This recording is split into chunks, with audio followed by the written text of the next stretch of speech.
Yeah, we're not the type to play games, you can stay claims. Came to show the movement moving like a freight train, breaking walls and crumble earth with every step we take. We walking by with lash and your neck will break.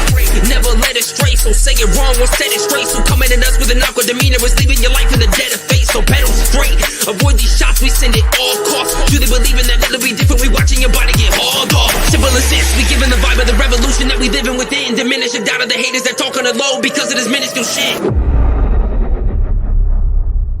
Well, say what you want about the music, at least it wakes you up, sort of. It's 8 o'clock in the morning here at Site B. It's the 29th day of May, 2024. It's 53 degrees and lucky yet again.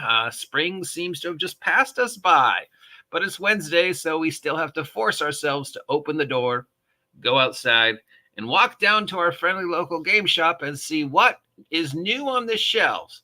But as always, if I mention something that you're curious about acquiring, I used a big word, call ahead. Make sure they have it in stock. Don't just go down there and go, what the GGM said. They're going to be like, who? Yeah, so let's see what's new. What stands out? Anything interesting? So we have some toys. From Steamforged Game, we have Local Legends Green Dragon Encounter. This is part of the series of figure encounter thingies that we've been seeing for a while now. This one's slightly cheaper. No, normally these run around $50. This one's only $25. It features what's a green dragon. Let's see if we can get a better picture.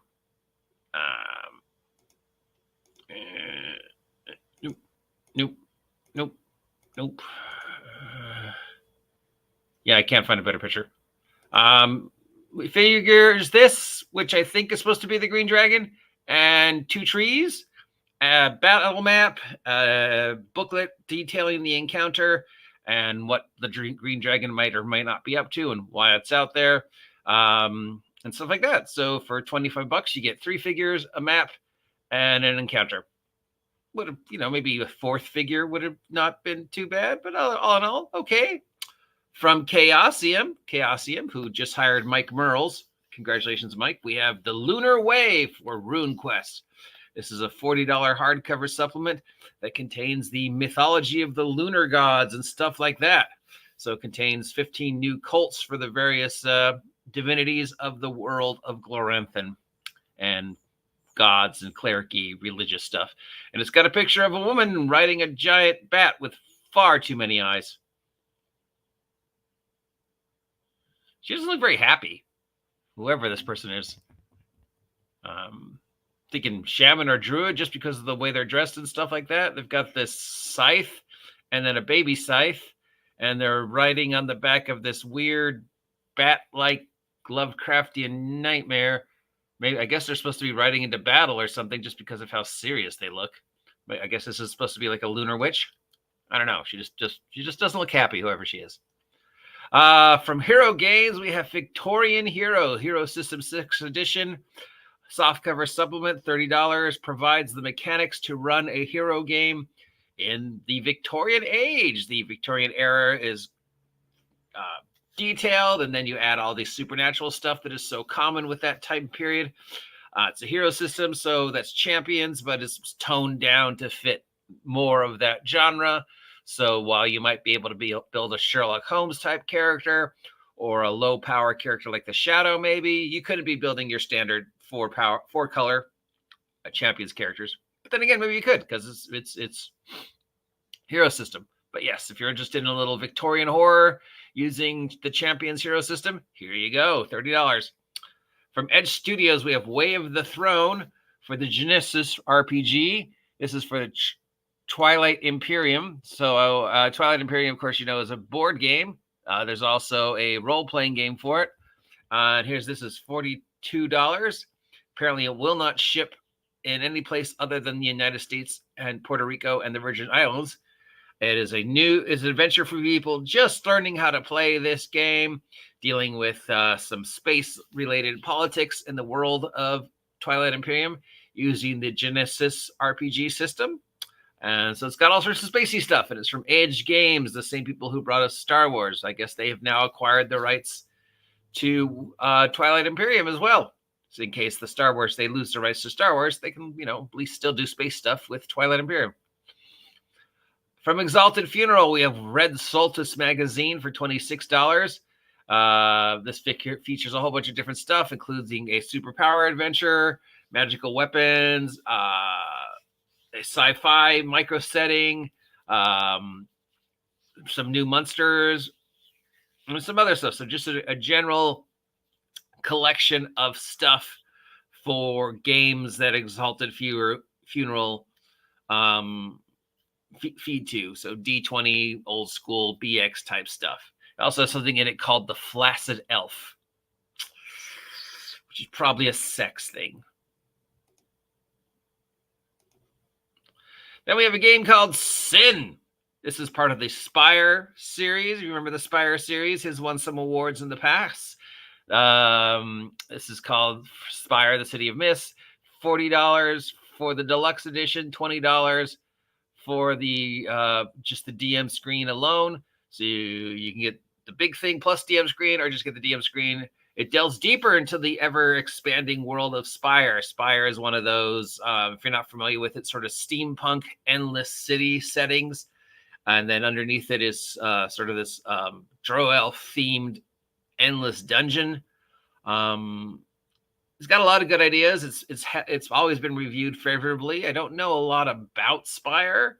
Some of it sounds very familiar. It's a tried and true. This has been done before, but this one has definitely got a lot of great art. It's got a lot of good chunks of lore and fiction and maps and illustrations. So it doesn't just feel like an art book, like say Mork Borg. And now they're starting to expand on it. $40 for the complete thing, or $20 if you just want the DM screen. They have made a supplement for the Marvel Multiverse RPG. This deals with the Kang storyline. It's all in all its various confusion, and features some characters you might recognize on the cover and some characters you might not recognize on the cover. We've got America. We've got Doc. We've got the Falcon version of Captain America. We've got Gwen, because for some reason, Gwen appears in everything. Ghost Spider, as I believe she's called now. Scarlet Witch, maybe. And I think Star-Lord. So this is a $50 set of the current Marvel Multiverse RPG system, where you deal with Kang. And it travels all the way from street level in Hell's Kitchen all the way up to a multiversal confrontation with the time-traveling one above all that is Kang. And then for Dungeon Crawl Classic, we have dice. This is a $25 box of dice, $25 box of all the weird dice for Dungeon Crawl Classic. So you have all your normal dice. And then you have the wonderfully weird dice, like the 30-sider and the 24-sider and the 16-sider and the 14-sider and the 7-sider and the 5-sider. Yes, and the 2-sider. I love the Dungeon Crawl Classic dice. I mean, yeah, they're a little too many. And sometimes it does feel like the game is written just to use the dice and justify the dice. But the dice are so awesome. And DCC is just such a wacky system anyways. I mean, yeah, it does get cumbersome times. But I mean, I love DCC. It's my favorite retro clone. And I love the fact that the weird dice exist. Even if you never find a use for a D14. It exists, and that's just sort of wonderful and bizarre. $25 is a little pricey for dice, but then again, you get extra dice that you may or may not ever use. I mean, unless you're playing DCC, when are you ever going to use a D5? But in case you ever do, this one events. And, it's hard to say anything negative about DCC because it's just so goofy, wonderful. And just the fact that these dice exist is sort of wonderful in its own way, even if it is just goofy and maybe a waste of money, but it's just cool, just dopey cool.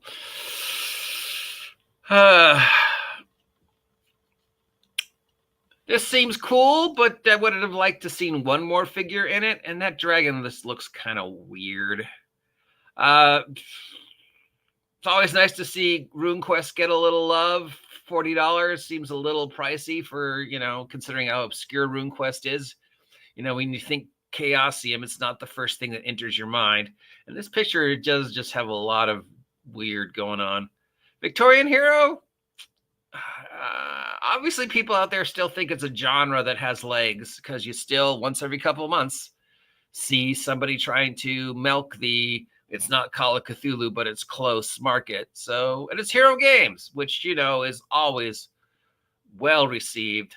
It is a good, solid system that has gone through multiple incarnations. And, you know, just because I don't like it because of my dyslexia, but most everybody else I've ever met loves the Hero Game system. So unusual to see a Twilight Imperium role-playing game supplement, but it's nice to see that somebody's got the license and will hopefully do something good with it. Always nice to see a little weird zine. Nothing but good things. Nothing but good things. It's not my cup of tea.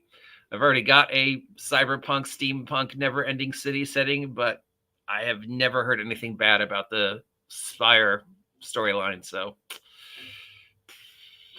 I'm surprised this still exists, considering how badly the original game was. Look, if you want to play Marvel, just go get Marvel Phase Rip. It's free online. And then we got Goofy Dice. What could go wrong with Goofy Dice? And that's everything that's available at your friendly local game store this week. But don't take my word for it, my fellow nerdsicles. If there's something I just mentioned, call ahead and make sure they have it in stock. Don't get angry with them. Don't go, well, your flyer said it's in stock. And, you know, the response, like I always used in all my years as Target, was, you're right, the flyer does say it's in stock. It just doesn't say it's in stock here. It just says it's in stock at a Target somewhere. And as long as it's in stock at a Target somewhere, technically, we're not lying. That's why I recommend call ahead all the time, man. I could just tell you stories about almost every Black Friday and every big sale, and people would wait in line for hours, and they'd get to my counter, and I'd be like, no, I don't have that in stock. And they get all mad, and I was like, no, the ad says it's in stock somewhere. It doesn't say it's in stock here. Should have called ahead.